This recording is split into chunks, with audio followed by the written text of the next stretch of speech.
بسؤاله فيض من الذكر وبعلمه أفهامنا تدري. بسؤاله فيض من الذكر وبعلمه أفهامنا تدري. فاستفته فالغيم منبجس علما على ألبابنا يجري. فاستفته فالغيم منبجس علما على ألبابنا يجري. فقه وفكر رؤية نلق يجلي البصائر من سنى البدر. فقه وفكر رؤية آلق يجلي البصائر من سنى البدر. يا أهل ذكر الله إن لنا بسؤالكم نورا على الصدر. يا أهل ذكر الله بسؤالكم نورا على الصدر. بسم الله الرحمن الرحيم. الحمد لله والصلاة والسلام على رسول الله وعلى آله وصحبه ومن والاه، وبعد، فالسلام عليكم أيها الإخوة الكرام ورحمة الله وبركاته، وأهلا ومرحبا بكم في هذا اللقاء. تمر بالإنسان جملة من الأحاديث يجد أحيانا أنها لا تتساوق مع ما عرفه من القواعد الشرعية القاضية بتنزيه الله تعالى وتنزيه نبيه صلى الله عليه وسلم من كل ما من شأنه أن يسمح بوجود ثغرات يمكن لأعداء الدين أن يدخلوا منها، ويمكن في الوقت نفسه أن تكون فرصة ينساح منها المشككون حتى في السنة النبوية الشريفة. لكن الحقيقة أن هذه التي يقف المسلم عندها متسائلا يبحث عن مواطن التوفيق أو التأويل أو الجمع لا تثبت أصلا عند علماء الحديث الأحرار الذين يتعاطون النقد بموضوعية وبتجرد تام، إضافة إلى وجود بعض المصطلحات التي تحتاج هي الأخرى إلى التفسير الدقيق. كل هذا نتناوله في هذه الحلقة المسجلة مع فضيلة الشيخ العلامة الجليل سعيد بن مبروك القنوبي، مهنئين أنفسنا بعودته إلى البرنامج بعد انقطاع طويل. أهلا ومرحبا بكم فضيلة الشيخ. وأهلا وسهلا ومرحبا بكم. الله يبارك فيكم. وأيضا الحمد لله بعد حصول البرنامج على الجائزة الذهبية في مهرجان الخليج نتوجه بالشكر الجزيل إلى مشايخ البرنامج الأجلاء الذين طبعوا بعلومهم أروع المعارف وأزكى المعلومات التي يستفيد منها المسلم في حياته ويجعلها ذخرا تكون زادا له في آخرته بإذن الله سبحانه وتعالى. فضيلة الشيخ، نبدأ معكم هذه المرة في مناقشة بعض الأحاديث التي يتساءل المسلم عنها كثيرا، يمر عليها ويحتاج إلى أن يعرف رأيكم فيها. فما رأيكم في الحديث الذي فيه أن النبي صلى الله عليه وسلم قال في أبي طالب: هو في ضحضاح من النار، ولولا أنا لكنت أو لكان عفوا ولولا أنا لكان في الدرك الأسفل من النار. بسم الله الرحمن الرحيم. الحمد لله رب العالمين، والصلاة والسلام على سيدنا محمد وعلى آله وصحبه أجمعين والتابعين لهم بإحسان إلى يوم الدين. والسلام عليكم جميعا ورحمة الله وبركاته. أما بعد، فإن هذا الحديث وكثيرا من الأحاديث التي صححها كثير من أهل العلم والتي توجد في بعض الكتب التي يدعي كثير من الناس بأن كل ما فيها صحيح ثابت عن النبي صلى الله عليه وعلى آله وصحبه وسلم تحتاج إلى شيء من النظر والبحث، فإن طائفة من تلك الأحاديث باطلة مخالفة لكتاب الله تبارك وتعالى ولسنة رسوله صلى الله عليه وسلم الصحيحة الثابتة عنه ولبعض القواعد المتفق عليها، وإن اختلف الناس في تطبيق تلك القواعد على تلك الأحاديث التي تروى عن النبي صلوات الله وسلامه عليه وعلى آله وصحبه. فهذا الحديث الذي تفضلت بالسؤال عنه حديث باطل لا يثبت عن النبي صلى الله عليه وسلم، وذلك لمعارضته للقواطع بكتاب الله تبارك وتعالى الدالة على أن الله تبارك وتعالى لا يخفف عن الكفرة وعلى أنه لا شفاعة لهم. فالله تبارك وتعالى يقول في كتابه الكريم على لسان الكفرة: فما لنا من شافعين. والله تبارك وتعالى يقول: فما تنفعهم شفاعة الشافعين. ويقول سبحانه وتعالى: فما للظالمين من حميم ولا شفيع يطاع. ويقول سبحانه وتعالى: لا يشفعون إلا لمن ارتضى. ولا شك أن المشرك بل والفاسق ليس ممن ارتضى الله تبارك وتعالى، فلا يمكن لعاقل أن يقول إن المشرك ممن ارتضاه الله تبارك وتعالى، كلا، فهو إذن ليس ممن يشفع له النبي صلوات الله تبارك وتعالى عليه، بل نقول إن الفسقة إذا لم يتوبوا من فجورهم لا يشفع لهم النبي صلى الله عليه وسلم، لأنهم ليسوا ممن ارتضاهم الله تبارك وتعالى. فلا يمكن لأحد أن يقول إن آكل الربا ممن ارتضاه الله تبارك وتعالى. وكذلك بالنسبة إلى الزاني والسارق وقاطع الطريق وآكل أموال الناس إلى غير ذلك ممن نص الله تبارك وتعالى على فسقهم وفجورهم أو أنهم لا يدخلون الجنة، أو ورد ذلك في الأحاديث الصحيحة الثابتة عن النبي صلى الله عليه وسلم ثبوتا لا ريب فيه، فلا شفاعة لهم وهم مخلدون في نار جهنم أبدا بنص الكتاب ونص السنة النبوية. والله تبارك وتعالى يقول: إن الأبرار لفي نعيم وإن الفجار لفي جحيم. ثم بين سبحانه وتعالى بأنهم باقون فيها أبدا فما هم عنها، حيث قال سبحانه وتعالى بعد ذلك: فما هم عنها بغائبين. إن الأبرار لفي نعيم وإن الفجار لفي جحيم يصلونها يوم الدين وما هم عنها بغائبين. فلا يمكن لأحد أن يقول إن آكل الربا المحارب لله تعالى ولرسوله بأنه ممن ارتضاه الله، وهكذا بالنسبة إلى بقية الفجرة. وبين سبحانه وتعالى بأنه لا تنفعهم شفاعة، لا تنفعها شفاعة، فلا تنفع المشرك شفاعة. وهكذا بالنسبة إلى الفاسق، وأنه ما لهم في يوم القيامة من نصير، فلا نصير لهم في ذلك اليوم، وأنه لا شفاعة لهم بنص الكتاب العزيز في مواضع، وفي السنة الثابتة عن النبي صلى الله عليه وسلم في حديث الحوض بين الرسول صلى الله عليه وسلم بيانا لا ريب فيه بأن طائفة من الناس يذادون عن حوضه صلى الله عليه وسلم.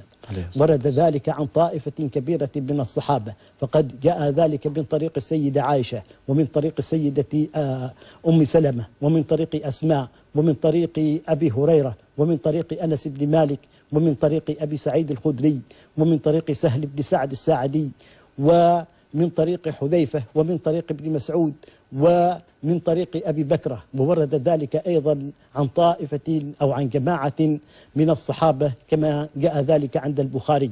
وتلك الأحاديث التي ذكرتها بعضها عند الربيع، وبعضها عند الشيخين، وبعضها عند أحدهما، وبعضها وهو القليل عند غير هؤلاء، فهي أحاديث من الكثرة بمكان، فهي من المتواتر عن النبي صلوات الله وسلامه عليه. وقد بين صلى الله عليه وسلم بأنهم يذادون عن الحوض، وبأن طائفة منهم من أصحابه، وبأنه يعرفهم ويعرفونه. فالعجب كل العجب من أولئك الذين يقولون بأنهم من المنافقين، مع أن الحديث قد نص بأن يقال بأنهم بدلوا وغيروا بعدك، مع أن المنافقين لم يدخلوا في الإسلام حقيقة، وإن تظاهروا بذلك فهم يبطنون الشرك بنص الأدلة القاطعة، فهم لم يبدلوا بعد النبي صلى الله عليه وسلم. ثم إنه من المتفق عليه إن طائفة ممن أسلم في عهد النبي صلى الله عليه وسلم قد ارتدوا عن الإسلام، منهم من ارتد في حياته صلى الله عليه وسلم، ومنهم من ارتد بعد وفاته صلى الله عليه وسلم.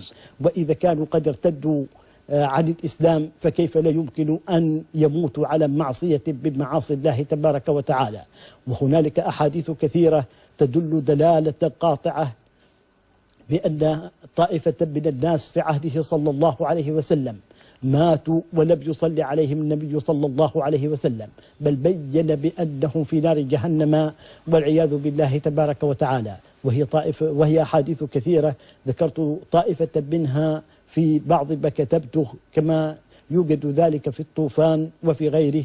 وهنالك أيضا من الأحاديث التي لم أذكرها الحديث الثابت في الربيع وعند الشيخين وعند غيرهم في تعذيب صاحبي القبرين، وبين صلى الله عليه وسلم بأنهما لا يعذبان في كبير، أي في ظنهما أو في ما شابه ذلك على اختلاف في التأويل، لكن من الواضح الجلي الذي لا غموض فيه بأنهما من المسلمين لا من الكافرين. فقول من قال بأنه من الكافرين من البطلان بمكان، وإلا فكيف يمكن أن ينص الرسول صلى الله عليه وسلم بأنهما بأن أحدهما يعذب في هذا الأمر أي في عدم الاستبراء من البول، والآخر يعذب في أنه يمشي بالنميمة بين الناس، ومع أنهما بأنهما على الشرك، فهما في الحقيقة المقطوع بها كانا مسلمين، ولكنهما ارتكبا كبيرة من كبائر الذنوب ولم يتوبا منها. هذا الحديث الذي جاء أن النبي صلى الله عليه وسلم قد استغفر، الحديث الذي جاء أن النبي صلى الله عليه وسلم كان يستغفر لأبي طالب حتى نهي بعد مدة طويلة من الزمن، إذ إن أبا طالب قد مات في السنة 10 من بعثته صلى الله عليه وسلم، بينما الآية التي فيها النهي عن الاستغفار للمشركين نزلت بعد مدة طويلة من الزمن من هجرته صلى الله عليه وسلم. وكذلك الحديث الذي سألتم عنه الذي فيه أنه في ضحضاح من النار، ولولا النبي صلى الله عليه وسلم النبي صلى الله عليه وسلم لكان في الدرك الأسفل من النار.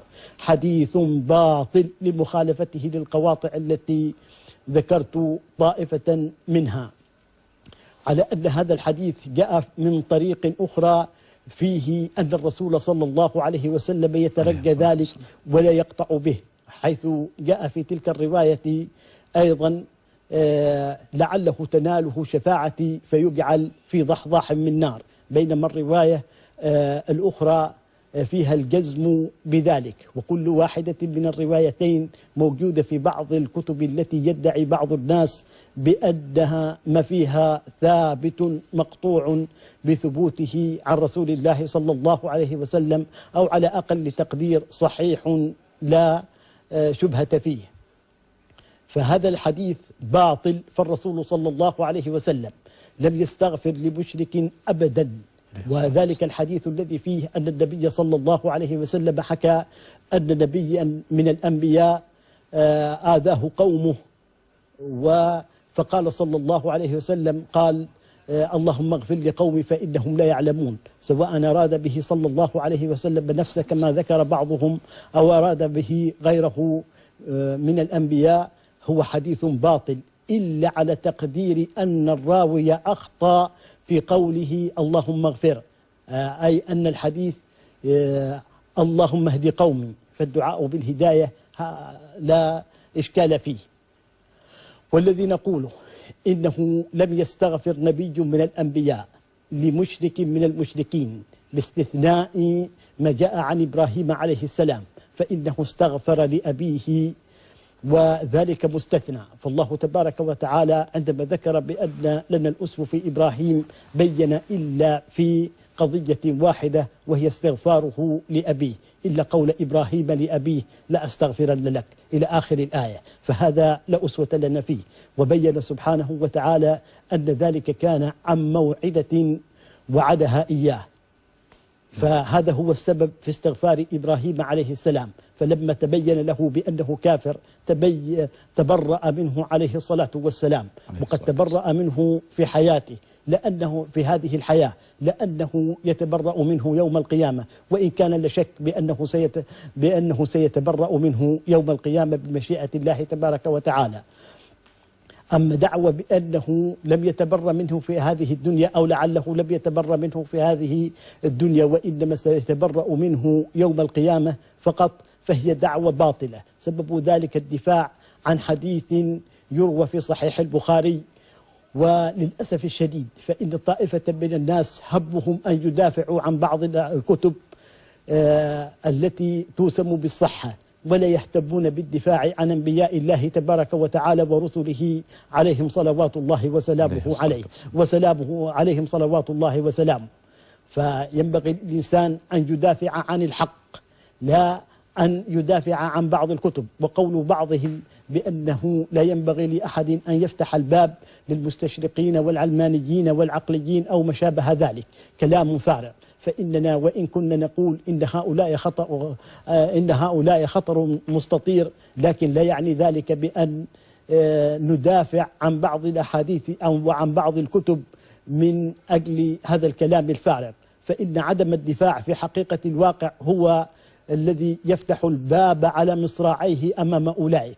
فعندما يجدون أن النبي صلى الله عليه وسلم يستغفر لبعض قرابته أو ما شابه ذلك، أو يقولون بأن النبي، يجدون أن النبي صلى الله عليه وسلم استغفر لابن أبي بعد موته، مع أن ذلك يعارض القرآن الكريم. فالله تبارك وتعالى يبين إن تستغفر لهم 70 مرة فلن يغفر الله لهم.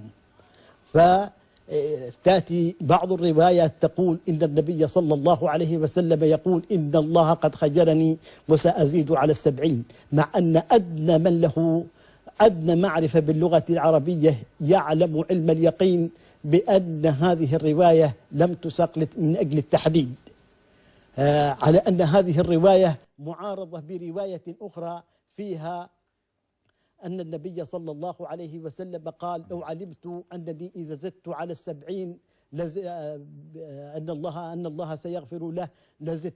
فهذه الرواية تعارض الرواية، وكل واحدة من الروايتين باطلة لا تثبت عن النبي صلى الله عليه وسلم. وهكذا جاء في رواية أخرى أن النبي صلى الله عليه وسلم عندما وضع ابن أبي في قبره استخرجه النبي صلى الله عليه وسلم من قبره فوضعه على رجليه أو على ركبتيه فنفخ فيه وألبسه ثوبه. هذه الرواية أيضا باطلة، ثم هي معارضة لتلك الرواية الأخرى التي فيها أن ابن أبي قد سأل النبي صلى الله عليه وسلم أن يعطيه ثوبه من أجل أن يكفن فيه أباه، ثم سأله أن يصلي عليه فأعطاه الثوب ثم صلى عليه. فهذه تدل أنه أعطاه الثوب قبل أن يصلي عليه، وتلك تدل أن النبي صلى الله عليه وسلم استخرجه من القبر أي بعد الصلاة وبعد أن وضع في قبره، والكل باطل. فالرسول صلى الله عليه وسلم لم يستغفر لمشرك ولم يستغفر لمنافق بعد موته. أما استغفاره صلى الله عليه وسلم لبعض المنافقين قبل الموت إذا جاءوه تائبين إلى الله وإن كانوا يبطنون خلاف ذلك فتلك قضية أخرى. فالرسول صلى الله عليه وسلم كان يعاملهم بظواهرهم، فهذا مما ينبغي أن يتفطن له. وكذلك تلك الروايات التي فيها أن النبي صلى الله عليه وسلم قد كان يسب ويشتم ويلعن ويدعو على من لا يستحق النساء، على من لا يستحق اللعن، على من لا يستحق أن يدعى عليه لأنه بشر. فكما جاء عن سيدة عائشة مثلا أن الرسول صلى الله عليه وسلم أتياه رجلان فأخذاه في جانب فلعنهما وسبهما، وجاء ذلك معنى ذلك أي في قضية السب والشتم واللعن من غير طريقها رضي الله عنها. ولا أريد أن أطيل بذكر تلك الروايات لأن الوقت لا يتسع لذلك، ولأن هذه الروايات من البطلان بمكان. فالله تبارك وتعالى يصف رسوله صلى الله عليه وسلم بقوله: وإنك لعلى خلق عظيم. ويقول عنه صلى الله عليه وسلم: لقد جاءكم رسول من أنفسكم حريص عليكم بالمؤمنين رؤوف رحيم. ويقول: وأعرض عن الجاهلين. يقول لرسوله صلى الله عليه وسلم: وأعرض عن الجاهلين. ويقول لرسوله صلى الله عليه وسلم: واخفض جناحك للمؤمنين، إلى غير ذلك من الآيات التي فيها الثناء على العافين عن الناس، على الكاظمين الغيظ والعافين عن الناس، والله يحب المحسنين. بينما هذه الروايات تصور النبي صلى الله عليه وسلم بأنه كان يغضب الغضب الشديد حتى يلعن ويشتم ويسب ويدعو على من لا يستحق الدعاء. هذا كلام غريب لا يمكن أن يصدر من النبي صلى الله عليه وسلم، وهو الذي يقول: ليس المؤمن بالطعان ولا اللعان ولا الفاحش ولا البذيء. ويقول صلى الله عليه وسلم: لعن المؤمن كقتله. ويقول: سباب المؤمن فسوق وقتاله كفر. ويقول: المسلم من سلم المسلمون من لسانه ويده. ويقول: لا ينبغي لصديق أن يكون لعانا، وإذا كان لا ينبغي لصديق أن يكون لعانا فهل ينبغي لنبي بل أشرف الأنبياء وأشرف الخلق جميعا هل يمكن أن ينبغي له أن يكون لعانا؟ ويقول عن اللعانين: إنهم لن يكونوا شفعاء يوم القيامة. ويقول صلى الله عليه وسلم: ليس الشديد بالسرعة، إنما الشديد الذي يملك نفسه عند الغضب. ويقول صلى الله عليه وسلم عندما طلب منه رجل الوصية أو النصيحة يقول: لا تغضب. قال: أوصني. قال: لا تغضب. قال: أوصني. قال: لا تغضب. قال: أوصني. قال: لا تغضب. وعندما عير رجل من أصحابه عبدا له قال له: إنك امرؤ فيك جاهلية. ويقول صلى الله عليه وسلم: إن دماءكم إن أموالكم ودماءكم وأعراضكم عليكم حرام. ويقول صلى الله إلى غير ذلك من الأحاديث التي يطول المقام بذكرها، وهي من الكثرة بمكان تحتاج أن تفرد بكتاب، ولعل الله تبارك وتعالى ييسر لنا أن نذكر طائفة من تلك الأحاديث أو تلك الأدلة من كتاب الله تعالى وسنة رسوله صلى الله عليه وسلم التي تدل على خلقه العالي صلوات الله وسلامه عليه وعلى علو منزلته ورفعة شانه صلوات الله وسلامه عليه، مما يدل دلالة قاطعية لا ريب فيها على بطلان هذه الأحاديث التي تنسب السب والشتم. ومن العجب العجاب أن بعض المحدثين قد ذكر هذه الأحاديث، وقد ذكر في ذلك الباب رواية تنسب إليه صلى الله عليه وسلم أنه قال عن بعض الناس قال: لا أشبع الله بطنه. وقد استدل بعض الناس بتلك الأحاديث على فضيلة لهذا الرجل لأنه دعا عليه صلى الله عليه وسلم. وفي بعض الأحاديث: إنما أنا بشر، فمن سببته أو لعنته أو شتمته اللهم اجعل ذلك كفارة له أو ما شابه ذلك من تلك الألفاظ الفارغة الباطلة التي لا يمكن أن تصدر منه صلوات الله وسلامه عليه. ومما يدل وهنالك أمور كثيرة تحتاج إلى التنبيه لا أطيل بها المقام، والله تبارك وتعالى أعلم. جزاكم الله خير فضيلة الشيخ، ولكن ما ذكرتموه بالفعل يحوي الكثير من المعلومات. إذن لكن قد يتوهم البعض فضيلة الشيخ من قوله تعالى: استغفر لهم أو لا تستغفر لهم، أن هناك يوجد استغفار، هل في هذا مثلا حجة له؟ لا، ليس فيه ذلك أبدا عند من يفهم. وكذلك قضية ما كان للنبي والذين آمنوا أن يستغفروا للمشركين ليس فيها أن النبي صلى الله عليه وسلم كان يستغفر للمشركين، ليس في ذلك أدنى دلالة أبدا، وإنما استغفر بعض الناس خطأ منهم بين الله تبارك وتعالى لهم الحكم. نحن نجد في كتاب الله تبارك وتعالى ينهى الله تبارك وتعالى نبيه صلى الله عليه وسلم عن بعض الأمور، أو أنه يبين له بأنه إذا فعل ستكون عقوبة ذلك كذا، وليس معنى ذلك أن النبي صلى الله عليه وسلم فعل ذلك ولا أنه سيفعل ذلك، فإنه صلى الله عليه وسلم معصوم من فعل ذلك، وهذا أمر ينبغي أن يتنبه له. وأيضا ما ذكرته من قضية عدم استغفار النبي صلى الله عليه وسلم لأبي طالب، لا أريد به أن أثبت بأن أبا طالب قد مات مشركا، فإن هذه القضية تحتاج إلى شيء من البحث، على أنه حتى لو بحث باحث لن يجد دليلا قاطعا يدل على كفره ولا عدم كفره، فالأمر محتمل. أما قول الله تبارك وتعالى إنك لا تهدي من أحببت ولكن الله يهدي من يشاء، أي إنك لا تهدي من أحببت له الهداية.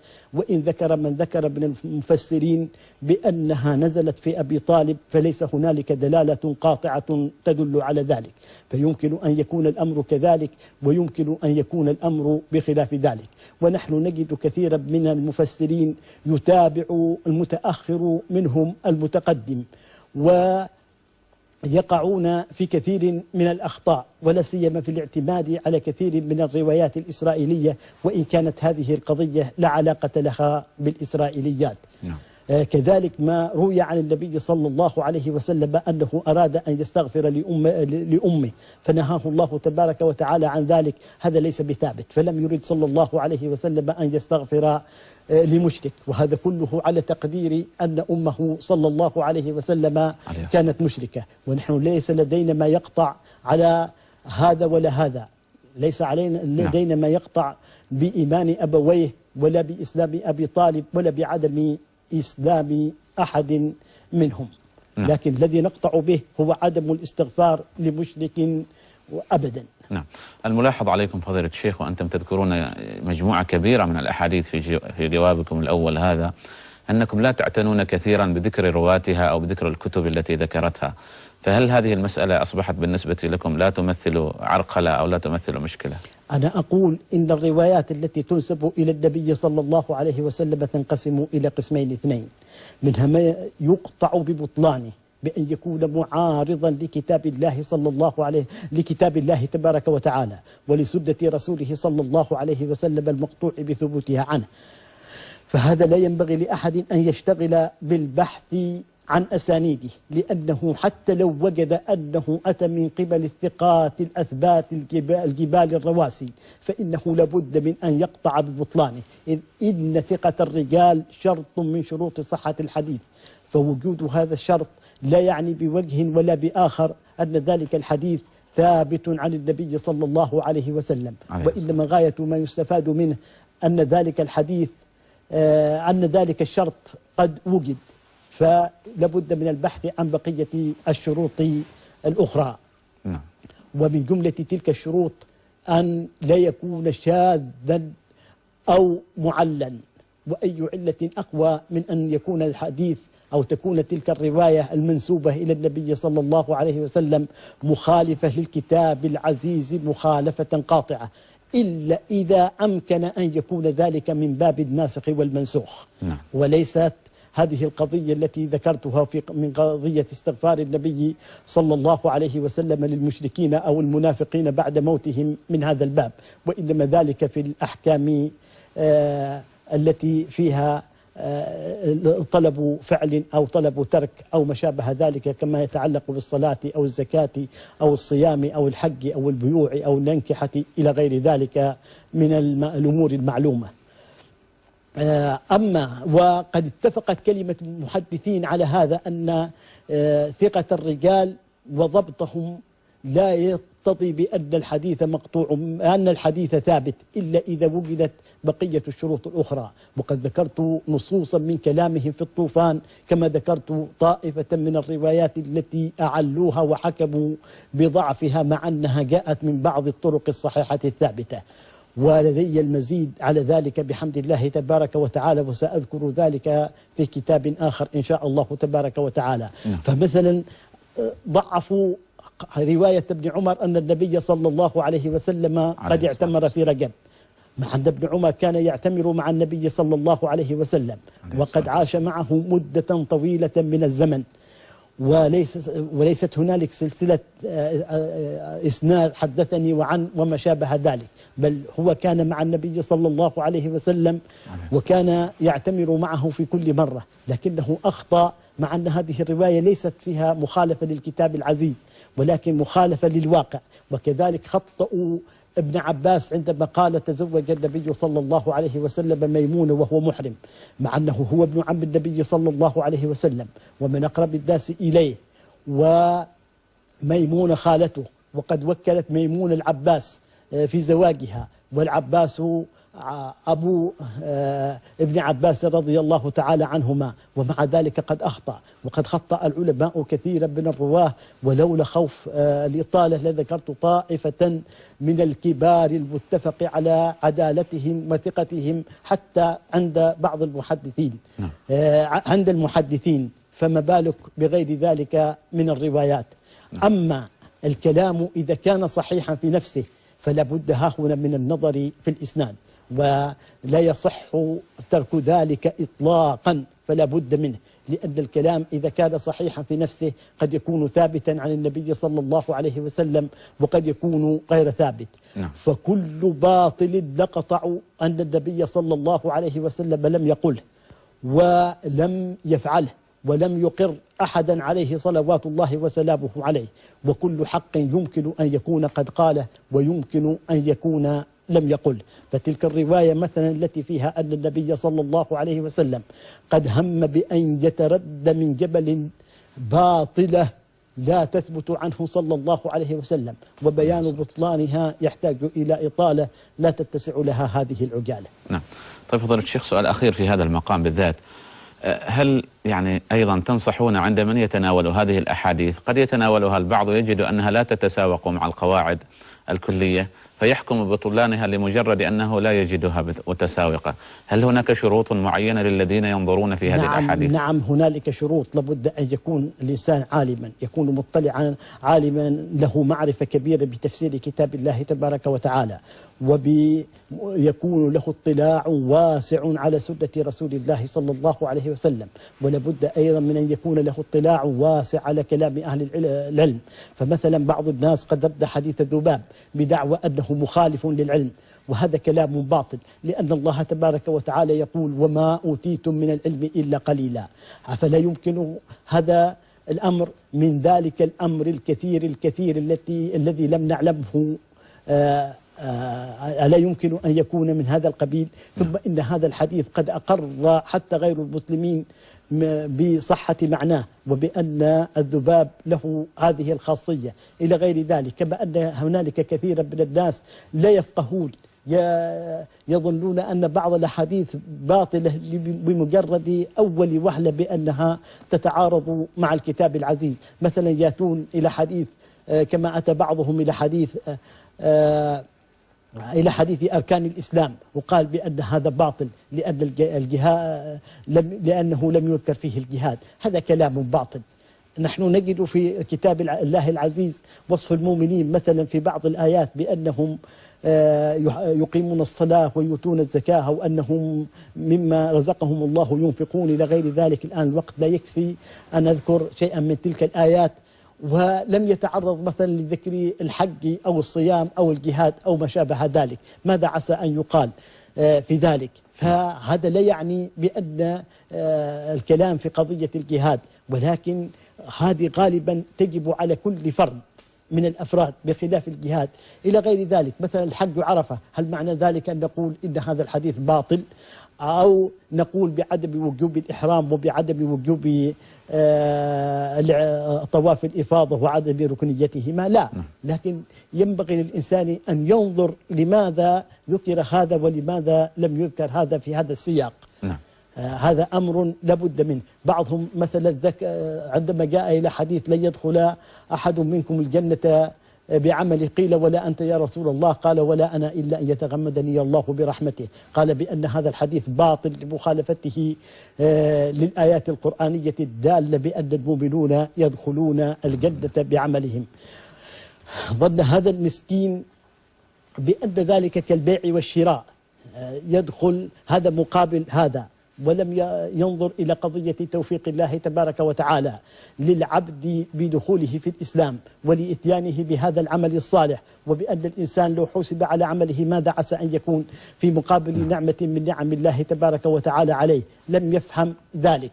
وقد يظن البعض أيضا بأنه لا قيمة للعمل مثلا، وبأن الإنسان يدخل الجنة بمجرد نطقه بالشهادتين ولو لم يأتي بشيء من الأعمال، ولا سيما إذا شفع له النبي صلى الله عليه وسلم. وهذه قضية تحتاج إلى إطالة، والوقت كما ترى لا يكفي لذلك. لكن أقول هنالك لو نظر الإنسان إلى حتى بعض الآيات لو جاءت في بعض الأحاديث قد يرد ذلك، لكن طبعا لا يستطيع أن يرد شيئا من القرآن لأنه سيحكم بشركه من أول وهلة. لو نظر شخص مثلا إلى قضية أصحاب الكهف لو جاءت في حديث عن النبي صلى الله عليه وسلم ماذا عسى إلا أن يحكم ببطلان ذلك، فيدعي مثلا هل يمكن أن يبقوا تلك المدة الطويلة العريضة من غير أن يتغيروا، وبأنهم إلى غير ذلك من الكلام الفارغ الذي لا داعي له الآن. على كل حال لابد من التنبه لهذه القضية، قضية التعارض، فلابد من النظر في هذه القضية، وهل هذا لا يمكن أن يجمع بينه وبين تلك الآيات أو يمكن الجمع بين ذلك. نعم. طيب فضيلة الشيخ، أنتم تحدثتم الآن في هذه الأحاديث المتعلقة بالاعتقاد والمتعلقة كذلك بالمنهج، وبينتم أن الأمر ليس مفتوحا لكل أحد، إنما هناك لابد أن تكتمل في الإنسان أو تكون لديه يعني إلمامة وشروط معينة. ننتقل الآن إلى حديث آخر لا يتعلق بالاعتقاد والمنهج، إنما يتعلق بلباس الناس. من ذلك يعني الحديث الوارد في الصلاة بالسراويل، ما رأيكم؟ هذا حديث باطل. والصلاة بالسروال جائزة، وكذا الصلاة خلف من يلبس السروال. السروال هي جائزة لا إشكال فيها بشرط أن يكون ساترا للعورة، لأن بعض الناس قد يلبس قميصا قصيرا فإذا ركع يبدو شيء من عورته، فهذا لا يصح.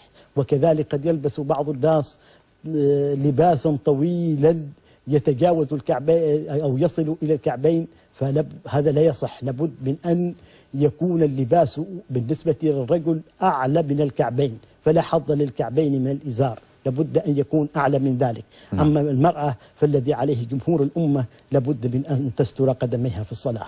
نعم. ننتقل إلى أمر آخر أيضا وردت فيه مجموعة من الأحاديث، ولكن نسأل هذه المرة عن جزئية معينة منه، وهو أن الشمس إذا طلعت من مغربها لا تقبل التوبة. هل هذا هكذا ورد صحيح لديكم؟ ذكر طلوع الشمس من مغربها لم يأتي في كتاب الله تبارك وتعالى بنص صريح، وإنما جاء في بعض الأحاديث التي تنسب إلى النبي صلى الله عليه وسلم، وقد قال بذلك كثير من أهل العلم. والذي أقوله إنه إذا طلعت الشمس من المغرب فإنها لا تقبل توبة من تائب، كما أنه لا يقبل إسلام أو إيمان من كافر. فإذا طلعت من المغرب لا تقبل توبة من فاسق ولا إيمان من كافر، ولأنها تكون آية من آيات الله تبارك وتعالى. فالإيمان أو التوبة تكون اضطرارية لا اختيارية، والذي يقبل الاختياري لا الاضطراري. فأولئك القوم كفرعون عندما نطق قال بأنه آمن بما آمنت به بنو إسرائيل لم يقبل منه، لأن ذلك كان على طريق الاضطرار لا على طريق الاختيار. فالذي أقوله إن طلعت من المغرب فذلك هو الحكم. وقد فسر بها بعض العلماء آية سورة الأنعام. نعم. وإن كان بخلاف ذلك فالله تبارك وتعالى أعلم بذلك. فإن طلعت لا تقبل التوبة ولا يقبل الإيمان.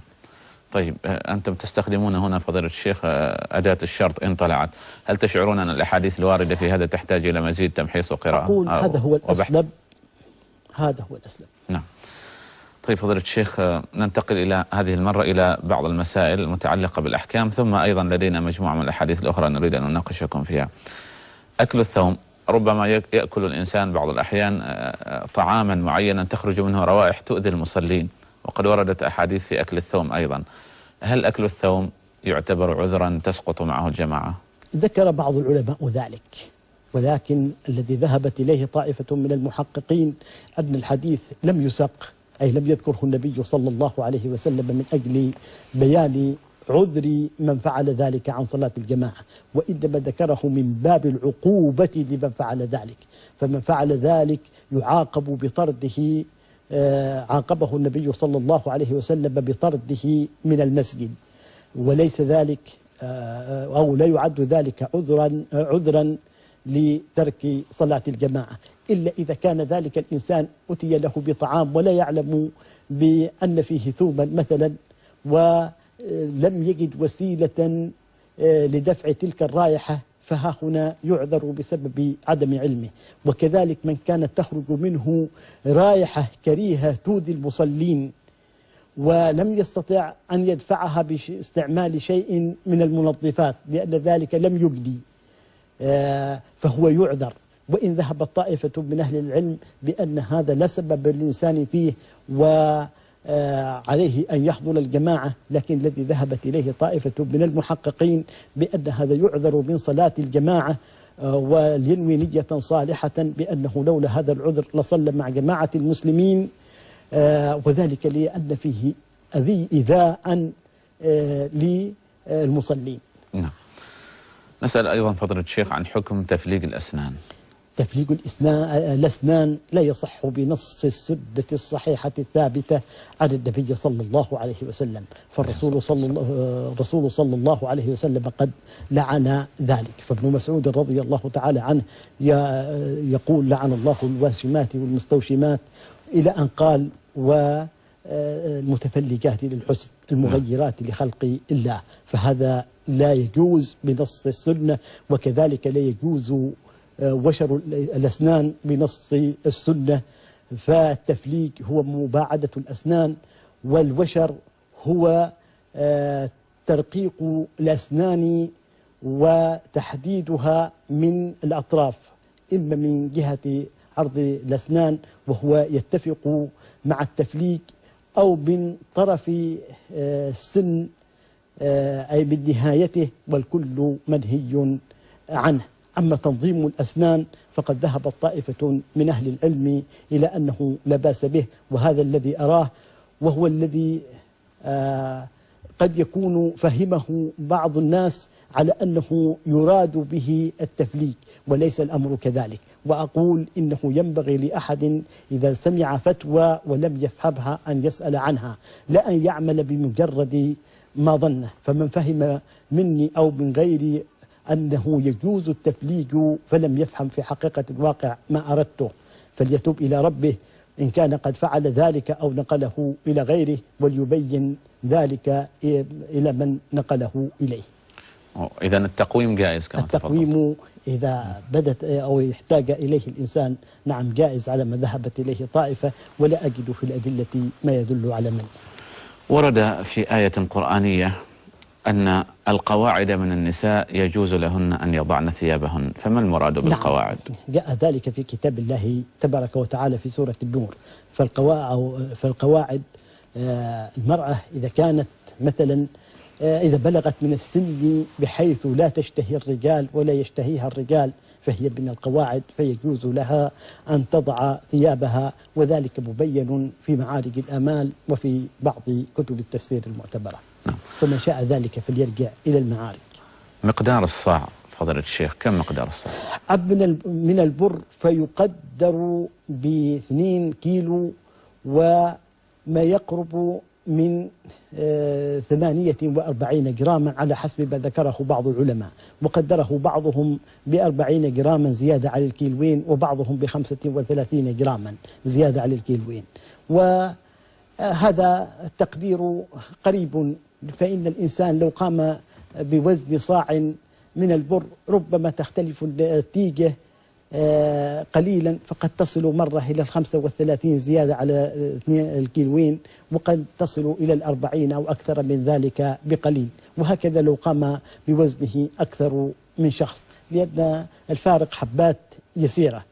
وأما بالنسبة إلى غير البر الجيد أيضا لابد من تقييده بالجيد، لأن البر يختلف وزنه من نوع عن نوع آخر. وأما بالنسبة إلى بقية الحبوب أو التمر فيختلف الوزن من نوع إلى آخر. فرأيت لبعض الناس تقديرات معينة وأنا لا أستطيع أن أجزم بذلك. فالأرز مثلا يختلف عن البر، لا يمكن أن نقدره بكيلوين و48 أو 35 جراما أو 40 جراما مثلا، هو يختلف عن البر.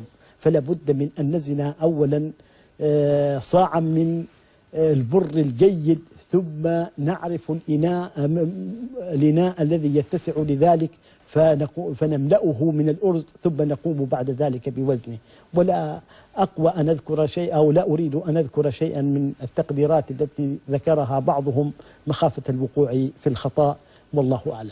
نعم، بقي معنا من الوقت القليل، ولكن نضعه لهذا السؤال فضيلة الشيخ: ما المراد بالكفر في قوله تعالى وما كفر سليمان ولكن الشياطين كفروا؟ الكفر يراد بالكفر على كل حال هذه الآية تحتاج إلى تفسير طويل. نعم.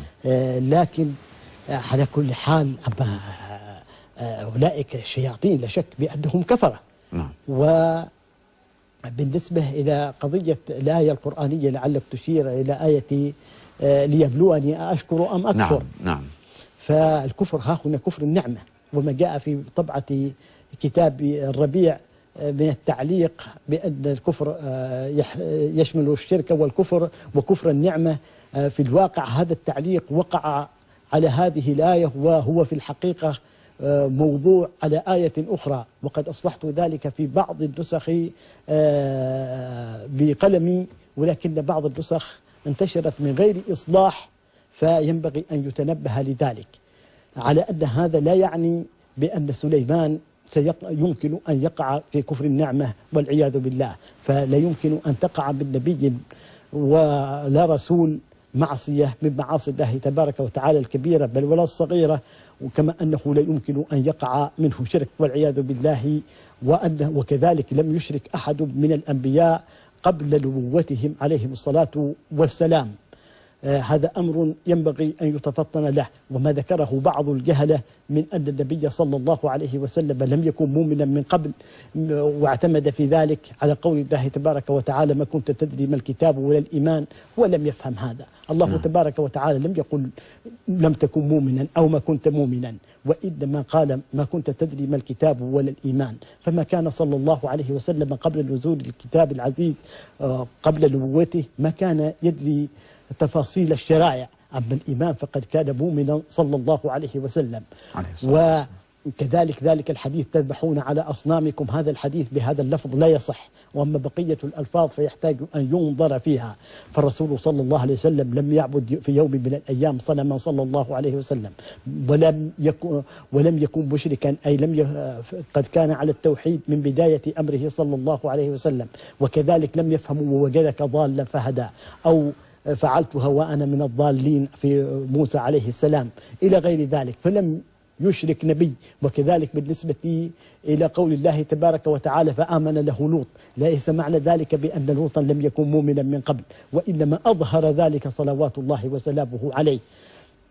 وما ذكره بعض المفسرين مما يقتضي خلاف ذلك باطل مردود، فينبغي الحذر من كثير من كلام بعض المفسرين، بل لعلهم لم يقصدوا ذلك ولكن العبارة قد خانتهم في ذلك. فالحاصل أنه لم يكن في يوم من الأيام نبي من الأنبياء على الشرك أبدا، هذا مما يقطع به ولا ريب فيه. نعم. كذلك مما جاء من ذكر أن بعضهم قد غفر الله له أو تاب عليه أو ما شابه ذلك، ليس معنى ذلك أنه ارتكب كبيرة من كبائر الذنوب، وإنما أنه فعل شيئا كان ينبغي له ألا يفعل ذلك بالنظر إلى مقامه العالي. قد غفر الله لك ما تقدم من ذنبك وما تأخر، لا نتدخل نحن في ذلك، أي وإنما نقطع بأنه لم يفعل كبيرة ولا صغيرة من المعاصي، وإنما ذلك بالنظر إلى مقام أولئك الأنبياء عليهم الصلاة والسلام. كذلك ما ينسب إلى قضية في في قضية داود من الإسرائيليات، أو في حق سليمان أو غيرهما من الأنبياء، أو ما في حق يوسف عليه الصلاة والسلام، كل هذا باطل وهراء. أما تفسير تلك الآيات فيحتاج إلى كلام طويل عريض، وإنما الذي نقطع به بأنه لم تصدر منهم كبيرة من كبائر الذنوب صلوات الله وسلامه عليهم. وكذلك ذهب بعض العلماء إلى أنه لم تصدر منهم صغيرة، وهو قول قوي جدا، وإنما ما جاء في ذلك بالنظر إلى مقامهم العالي. فإما ينسب إلى داود بأنه أراد أن يتزوج زوجة صديقه، هذا إلى ذلك الكلام الفارق هراء، والوقت لا يتسع لذلك، والله أعلم. جزاكم الله خير فضيلة الشيخ على ما قدمتموه من إجابات صريحة وواضحة حول كثير من الأحاديث. وإن شاء الله تعالى أعزائنا الكرام هناك أيضا بعض التساؤلات نريد أن نطرحها على الشيخ بحول الله تعالى في الحلقة القادمة، منها ما ورد في الحديث أن النبي صلى الله عليه وسلم قال أفلح وأبيه إن صدق، فهل أقسم النبي صلى الله عليه وسلم بأبي أفلح؟ يتساءل أيضا كثير من الناس عن نهاية وقت صلاة العشاء متى ينتهي. كذلك أيضا عندما يرزق إنسان بمولود يعمد الناس إلى حلق شعر المولود والتصدق بوزنه، هل هذه الأحاديث صحيحة وما هي الأحكام المتعلقة بها؟ هذا ما سنناقش فيه فضيلة الشيخ بحول الله تعالى في الحلقة أو في حلقات قادمة بحول الله تعالى. شكرا لكم فضيلة الشيخ. بارك الله فيكم. الله يبارك فيكم. أعزائنا الكرام، إذن وإياكم نشكر فضيلة الشيخ الجليل العلامة سعيد بن مبروك القنوبي على ما أفاض في هذه الحلقة، ونشكركم أيضا على حسن إصغائكم واستماعكم، ونلقاكم بحول الله تعالى في الحلقة القادمة. إلى ذلك الحين نستودعكم الله، والسلام عليكم ورحمة الله وبركاته.